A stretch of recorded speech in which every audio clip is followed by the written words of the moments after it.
इससे ऊपर में सहस्त्रार का स्थान है। आज तक सहस्त्रार का खुलना बंद नहीं पड़ा था। ये सभी जन्मों में मैं आई हुई हूँ, मैंने अनेक बार जन्म ली है, आप लोगों में से जो जानते हो जानते हैं, लेकिन सहस्त्रार का खोलना नहीं बंद पड़ा था। कुछ नहीं सिवाय रोने धोने के और कुछ नहीं हो पाया। सब ऐसी ही जिंदगियां बिता दी, कुछ काम नहीं बना पाए। सहस्त्रार का खोलना इसी जन्म में हुआ। वो भी लगातार रोज रात में मेहनत करती थी, सबके कुंडलिनियों में घुस घुस करके, और पता लगाती थी कि इस मोटर में क्या खराबी, उस मोटर में क्या खराबी, इसमें क्या खराबी, उसमें क्या खराबी, और अपनी गृहस्थी संभालते हुए सहयोग का अंतिम जो चरण है जिसे कहना सहस्त्रार खोलना, ये हो गया। और इसीलिए 5 मई को हम लोग सब सहस्त्रार डे मनाते हैं। उस दिन जब सहस्त्रार खुला है तब आप लोगों का भी सहस्त्रार खुला। इसका मतलब यह है कि संसार में जो सुपर कॉन्शियसनेस है वो उतर आई, इसीलिए आप सबको वाइब्रेशंस आ रहे हैं। आप कहिएगा कि इतने साल पहले, वर्षों पहले क्यों नहीं? एक आदि फूल आता था, बड़े मुश्किल से इस सटील चीज को पहुंचता था। सुप्रा कॉन्शियसनेस आने की जरूरत थी, सुपर कॉन्शियसनेस आने की जरूरत थी, परमात्मा का साम्राज्य आने की जरूरत थी, उसकी सेंसिटिविटी संसार में फैलने की जरूरत थी। नहीं तो परमात्मा का ही विश्वास टूट जाता, नहीं तो संसार ही डूब जाता और सत्ययुग की शुरुआत नहीं होती। सत्ययुग की शुरुआत हो गई है, और सत्ययुग का पहले निशानी है कि किसी की भी लंथ फंथ चलने नहीं वाले। सत्ययुग की शुरुआत तब से हुई जब से संसार में कैंसर का रोग आ गया। कोई सी भी गड़बड़ी चलने नहीं वाली, धर्म में खड़ा होना ही पड़ेगा। आप अगर धर्म में खड़े नहीं होंगे तो एकदम अतिशय में जाएंगे। पहले आपने ऐसे बहुत से लोग सुने होंगे जो जिंदगी भर एक पैक शराब पीते थे, अब ऐसा नहीं होता है। अब जो 10 साल का लड़का हो चाहे 15 साल का लड़का है, वो जैसे ही शराब शुरू करता है 2 साल में अल्कोहलिक हो जाएगा। हर एक चीज में गति आ गई है, और गति आने के कारण अब चल नहीं पाएगा। मनुष्य को धार्मिक होना पड़ेगा, अपने धर्म में जागना पड़ेगा। जो मनुष्य नहीं जागेगा वो ताड़ित होगा, वो नुकसान उठाएगा, शारीरिक, मानसिक, बौद्धिक, हर तरह का नुकसान उठाएगा।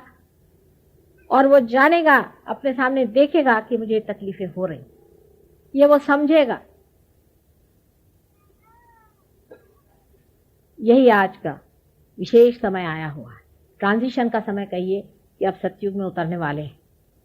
सतयुग में उतरने से पहले, पूरी तरह से उसको बैठाने से पहले आपकी संवेदना बढ़नी चाहिए। आपकी जो ये देह यष्टि है, इसमें जो सेंट्रल नर्वस सिस्टम है, इस सेंट्रल नर्वस सिस्टम में परमात्मा का प्रकाश आना चाहिए। अभी तक तो सिर्फ पैरासिम्पैथेटिक में है और आपके हृदय में ही परमात्मा बसे हुए हैं, लेकिन इसका प्रकाश जब आपके सेंट्रल नर्वस सिस्टम में आकर के चैतन्य स्वरूप जैसा कि वर्णन किया हुआ है, आप जब उसे पूरी तरह से अध्ययन करिएगा और जानिएगा, तभी सत्ययुग आपके अंदर बैठ सकता है। अभी तक कोई भी पुस्तक में कहीं पर भी ऐसा नहीं लिखा गया है कि कौन से उंगलियों में कौन से चक्र जाने जाते हैं।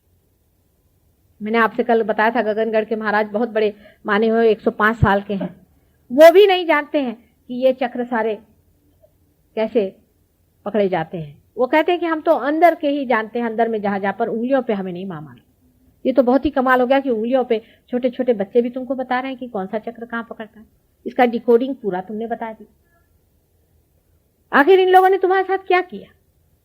इन शहर में रहने वाले लोगों को और इन गांव में रहने वाले लोगों को तुम क्यों पार कर रहे हो? इनकी क्या विशेषता है? ये कौन बड़े ऐसे अफलातून होते हैं? इनको किसके पैटर्न पे तुमने पैदा किया? मैंने कहा इनको गणेश के पैटर्न पे पैदा किया मैंने, सहस्त्रार से इनका जन्म दिया। तुम लोग तो बड़े अपने को पराक्रमी समझते थे कि हमने ये पाया, हमने वो पाया, और हम फलाने हैं और हम ढिकाने हैं। अब बैठे रहो, यही बच्चे मेरे काम आएंगे और यही दुनिया में दिखाएंगे कि परमात्मा है। और वो हमसे खुद ही बार बार वाद विवाद करते रहे, उसके बाद कहते रहे कि माँ 12 साल तक तुम मेहनत करना, फिर मैं आऊंगा। मुझे तो इन लोगों ने तोड़ ताड़ दिया, मेरी पूरी हालत कर दी। अब इस तरह के भी गुरु होते हैं।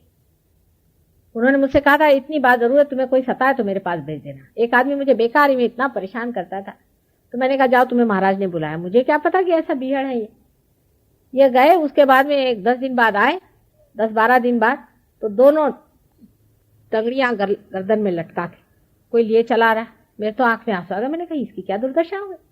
कहले माँ बचाओ बचाओ। मैंने कहा हुआ क्या भाई, तुम तो महाराज के पास गए थे, उस वक्त उनको बड़ी शान चढ़ी कि मैं महाराज के पास जा रहा हूँ। कहले मैं उनके गुफा में सो रहा था तो रात में उनके मुझे बाघ ने नीचे ढकेल दिया। तो मैंने कहा तुमने उनसे बात क्या करी। माँ यही गलती हो गई, मैंने जरा तुम्हारी बदनामी कर दी, तुम्हारे लिए बुरा कहा। तो क्या बोले। कहले अच्छा देखता हूं मैं तुम्हारी माँ को। तब तो इतना ही बोले। उसके बाद मुझे उसने बाघ ने नीचे ढकेल दिया। 3 दिन के बाद में मेरे हाथ पैर टूटे पड़े रहे, वहीं मैं टट्टी पेशाब, हालत खराब मेरी, खाने को नहीं कुछ नहीं। 3 दिन के बाद में 2-4 रोटियां ऊपर से लटका कहते खाओ। उसके बाद 2-3 दिन वहीं मुझे सड़ाया। उसके बाद उनके लोग ऊपर उठा के लाए। फिर मेरे घर वालों को खबर दी, कहले इसको ले जाओ, इसकी तंगड़ियां गले में डालकर, मराठी में कहते तंगड़िया गड़ियात घालू, तंगड़ियां गले में डाल के वो माँ के पास ले जाओ, वही ठीक करेगी, वो बड़ी क्षमा करने वाली है, मैं नहीं करने वाला। और फिर से अगर तुमने कहा है तो तंगड़ियां पूरी निकाल के रख दूंगा। उसने कान पकड़े और उसने कहा कि बाबा माँ मुझे उसके पास फिर से मत भेजना, जो भी है ठीक है। फिर उसकी तंगड़ियां ठीक करी, अभी ठीक है, चल रहा है। ऐसे होते हैं। इन गुरुओं के भी एक एक तरीके हैं। मैंने उनसे कहा कि भाई तुम पार क्यों नहीं करते, बस हो गया, कहले पार वार करना। एक को पार किया, 25 साल मेहनत की एक पे, तब पार हुए। सोचिए, कहले मुझे यहाँ पर जब से मैं मेंढक था तब से मैंने मेहनत करी है और हजारों साल बाद अभी मैं पार हुआ, मुझे वाइब्रेशंस आए और इस दुष्ट पे मैंने 25 साल के अंदर इसको वाइब्रेशंस दे दिए। उसका नाम क्या, तो अण्णा महाराज।